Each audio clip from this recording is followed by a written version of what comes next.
अस्सलामुअलैकुम, welcome back. तो आज हम रिव्यू करने जा रहे हैं वॉक्सवैगन की अप कार का 1000 सीसी कार है। ये 2013 मॉडल है और 2019 का इसका नंबर लगा हुआ है। This car is not for sale. 20 lakh रुपया जो है इसकी कीमत है। आपको अब के बारे में एक चीज़ बताते चलें कि इसको world car of the year का अवार्ड भी मिला था। वर्ल्ड कार अवार्ड्स जो हैं उसमें 82 इंटरनेशनल ऑटोमोटिव जर्नलिस्ट इन्वॉल्व होते हैं फ्रॉम 24 कंट्रीज़। और ये जो गाड़ी जिसका अवार्ड मिलता है वो कम से कम 5 कंट्रीज़ में बिकी हो अक्रॉस 2 कॉन्टिनेंट्स। तो जिसका ये मतलब है कि वाकई में जब ये 2011 में लॉन्च हुई तो ये बहुत ज़्यादा पॉपुलर हो गई। 2011 से लेके अब तक इसकी यही शेप आ रही है। राइट, तो I have the key in my hand. Unlock the car, अंदर बैठते हैं। All right, बहुत ही ज़बरदस्त और फ्लैशी कार है ये। एक्सीलेंट इंटीरियर जैसे कि आप लोग देख सकते हैं। एक आम 1000 सीसी की लुक में बिल्कुल भी नहीं आ रही जो हमारे पास वेट्स या पासो आती हैं, उससे कोई नेक्स्ट लेवल की कार लगती है style wise. Is the key, let's start the car. चाबी वाली गाड़ी है ये। एक बात आपको इसके बारे में यूनिक बताते चलें कि ज़्यादातर पुश स्टार्ट वाली गाड़ियाँ जो होती हैं उनके ब्रेक पे पाँव रख के आपको गाड़ी स्टार्ट करनी होती है। ये चाबी वाले हो के तब भी हमें ब्रेक पे पाँव रख के इसको स्टार्ट करना पड़ता है, क्योंकि अगर आप इसको वैसे चाबी लगाएं और पाँव आपका पीछे है और आप स्टार्ट करें तो ये स्टार्ट नहीं होती। अब जैसे कि देख सकते हैं ग्रीन निशान आ रहा है कि ब्रेक पे पाँव रखें फिर स्टार्ट होगी।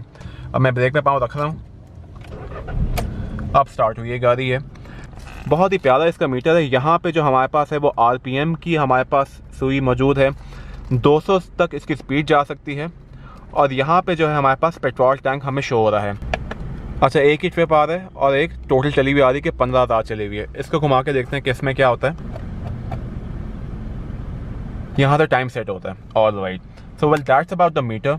ठीक है, ऑल राइट, ये दबाया है तो ये ऑन हुआ है। न्यू में क्या क्या आ रहा है, CD इन है, ऑल राइट, मीडिया ट्रैक 2 चल रहा है।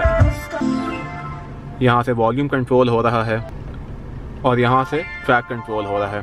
परफेक्ट। अगर हमें इसके AC के पैनल की बात करते चलें तो नॉर्मल AC वाला पैनल है, मगर AC बहुत ही ज़बरदस्त है। और AC के वेंट्स की बात करते चलें तो जैसे कि टोयोटा आइगो के वेंट्स थे वैसे ही इसके भी वेंट्स हैं, ऊपर की तरफ प्लेस्ड हैं, यहाँ पे बीच में नहीं है। ऑल्दो यहाँ पर हमारे पास जो है इसके वेंट्स आ रहे हैं नॉर्मल तरीके वाले। Passenger airbag of. तो आपको बताते चलें कि ये गाड़ी आपको ये चीज़ भी ऑफर करती है कि आप एयरबैग्स ऑन रखना चाहते हैं कि ऑफ रखना चाहते हैं इन केस अगर गाड़ी हिट हो तो। और अगर आप ऑफ करना चाहते हैं तो आपको ये पैसेंजर ड्राइवर वाला दरवाज़ा खोलना होगा। और यहाँ पे ये ऑप्शन है कि आप एयरबैग को ऑफ कर सकते हैं। ये वाली सुई, ये वाला हैंडल यहाँ पे ऑफ की तरफ घुमा के तो फिर एयरबैग्स ऑफ हो जाएंगे और यहाँ पे जो है एयरबैग ऑफ होने का साइन आ जाएगा। टॉप पैनल में हम चीज़ देख सकते हैं कि ड्राइवर भी और पैसेंजर की भी दोनों सीट्स हीटेड हैं और ये पैसेंजर की भी हीटेड सीट हो सकती है। हेडलाइट्स जो हैं वो जर्मन कार्स की तरह यहाँ से ऑन होती हैं जैसे कि आप लोग देख सकते हैं जी। अगर हम इसके गेयर बॉक्स की बात करते चलें तो ये ट्रिप्टॉनिक गेयर है ये, ठीक है। अगर मैं इसको सीधा लेफ्ट पे ले जाऊँगा तो ये ऑटोमेटिक तरीके से चलेगी, ठीक है। हम यहाँ पे देखते हैं, ये अभी मैं पूरा इसको लेफ्ट पे लेके जाने लगा हूँ, ठीक है। अब ये D1 आ गया है, ये गियर वगैरह खुद चेंज करेगी और मुझे कुछ करने की जरूरत नहीं पड़ेगी।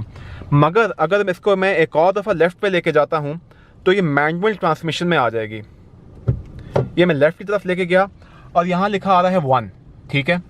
और अगर ये चलती गाड़ी में मैंने गियर ज़्यादा करने हो तो मैं प्लस की तरफ लेके जाऊँगा। आप देख सकते हैं ये प्लस लिखा हुआ है।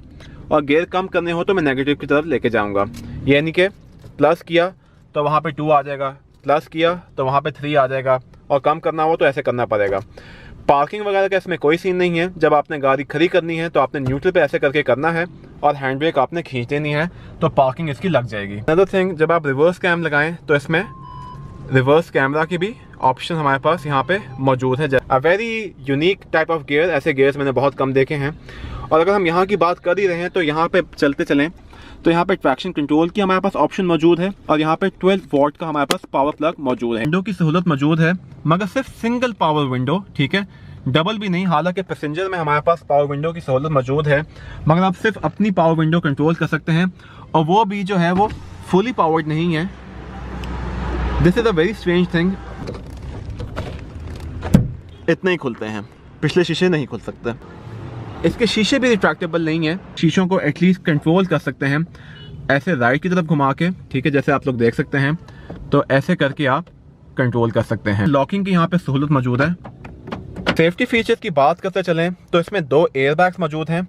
एक है ड्राइवर साइड के लिए और एक है पैसेंजर साइड के लिए। इसमें क्रूज़ कंट्रोल की ऑप्शन भी मौजूद है, which is a very big plus point कि अगर आप चलती गाड़ी में ये ऑफ है, कैंसिल है, ऑन है, अगर आप क्रूज़ कंट्रोल लगाना चाहें तो आप इसको ऑन पे लेके आएँ तो क्रूज़ कंट्रोल लग जाएगा। अभी यहाँ पे हमें कोई ऑप्शन फील नहीं हो रही क्योंकि ये चलती गाड़ी में ही लग सकता है। और जब आपने इसको मज़ीद सेट करना हो तो यहाँ पे आप इसको प्लस करके सेट कर सकते हैं, स्पीड ज़्यादा कर सकते हैं, और नेगेटिव करके स्पीड कम कर सकते हैं। अगर हम इसके एवरेज की बात करते चलें तो शहर में तकरीबन 16 से 18 किलोमीटर पर लीटर की ये एवरेज रहती है और लॉन्ग रूट के ऊपर तकरीबन 24 से 25 की। इसके कंपार्ट्स की बात करते चलें तो यहाँ पे जैसे कि आप लोग देख सकते हैं कंपार्ट मौजूद है, यहाँ पे कंपार्ट मौजूद है, यहाँ पे जहाँ सन ग्लासेस पड़ी हुई ये एक कंपार्ट है, यहाँ पे कप होल्डर वगैरह की सहूलत मौजूद है जैसे कि आप लोग देख सकते हैं। ये गेयर बॉक्स का खाना है, ठीक है, और यह हैंड ब्रेक है। यहाँ पे एक छोटा सा कंपार्ट मौजूद है जैसे कि आप लोग देख सकते हैं। और ड्राइवर साइड में यहाँ पे आप देख सकते हैं कंपार्ट मौजूद है। पीछे जो है एक छोटा सा यहाँ पे सामान रखने की सहूलत मौजूद है। अगर हम इसके लेग स्पेस और हेड स्पेस की बात करते चलें तो बेहतरीन हेड स्पेस है, no issue whatsoever at all, और बेहतरीन किस्म की लेग स्पेस भी है, नो इशूज ओवर हियर। और आप इस स्टीयरिंग व्हील को भी एडजस्टेबल है जैसे कि आप देख सकते हैं, comfortably, good enough leg space, good enough head space. तो अभी मैं बैठा हूँ पीछे और हल्की सी मुझे ऐसा लग रहा है कि जैसे ना हेड स्पेस थोड़ी सी कम है, और अगली सीट बैठने से पहले मैंने थोड़ी आगे की थी, और अगर ये गाड़ी की सीट पीछे होती तो हो सकता है मेरी टांगें लग रही होती, मगर सिंस सीट थोड़ी सी आगे है, अगला बंदा थोड़ा सा कॉम्प्रोमाइज़ करे तो पिछला बंदा थोड़ा सा कंफर्टेबली बैठ सकता है। मगर मेरे 2 सेंट्स के लिहाज से लेग स्पेस मुझे थोड़ी सी कम लग रही है अपने लिए भी, अगर आगे एक मुझ जैसा बंदा ही बैठा हो तो। बेसिकली आई गेस इसको अवार्ड मिला तो आई गेस फैमिली कार के लिए यही है कि आगे 2 भरे बंदे बैठे हों और पीछे बच्चे बैठे हों, मुझे तो यही समझ आ रही है। और जो कि आप हेड रेस्ट देख सकते हैं तो हेड रेस्ट भी यहाँ पे सिर्फ 2 मौजूद हैं, तो ये ऐसे फैमिली ऑफ 4 के लिए है। अब इसकी डिग्गी खोल के देखते हैं। डिग्गी जो है चाबी से भी खुल सकती है, खुल गई है वो कह रहे हैं, ये दबाना पड़ेगा बटन तब भी। और राइट, तो ये इसकी डिग्गी खुल गई है। डिग्गी जो है आप सीट में आप देख सकते हैं कि 40 और 60 का स्प्लिट मौजूद है, जो कि मैं सीट्स को आगे नहीं करूँगा क्योंकि इसमें प्लास्टिक लगा हुआ है, मगर आप एक एक सीट को यहाँ से और यहाँ से आगे कर सकते हैं।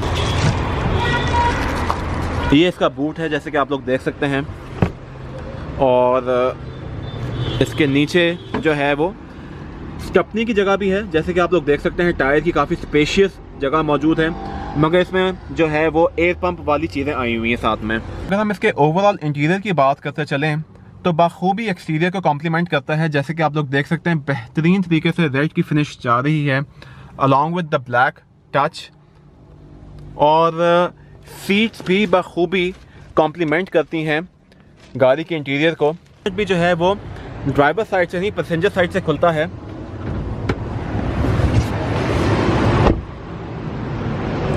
One 1000 CC engine. जी, तो ये वॉक्सवैगन अप का रिव्यू था। मुझे उम्मीद है कि आपको रिव्यू पसंद आया होगा। अगर आया है तो प्लीज़ लाइक का बटन दबाएं, नए हैं तो सब्सक्राइब करें। आपसे मुलाकात होगी इंशाल्लाह एक बेहतर वीडियो के साथ। अपना ख्याल रखें। अल्लाह हाफिज़।